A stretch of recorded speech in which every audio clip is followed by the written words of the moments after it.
Alright, have a '09 Toyota Camry here. The oil change light's on, or maintenance required light. I'm just going to show you how to quickly reset your maintenance required light.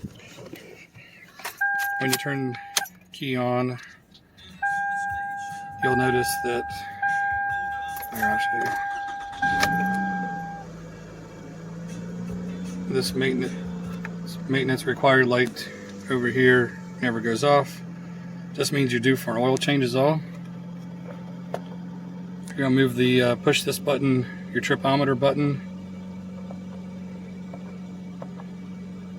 I think you want it on A.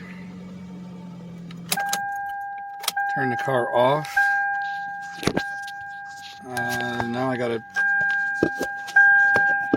do two things. I gotta press and hold this. I gotta press and hold and turn the key at the same time. See if I can figure this out.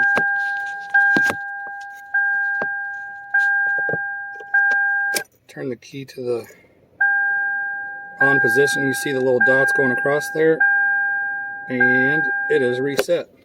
It's as easy as that. So when your maintenance required light is on, now the maintenance required light over here is off.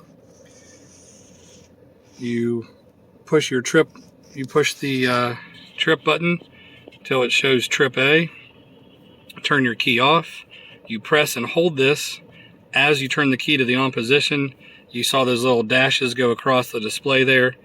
When it gets to the last dash, it goes 0000. Now your oil life is reset and you're good to go for the next 7,500 miles. It's as easy as that.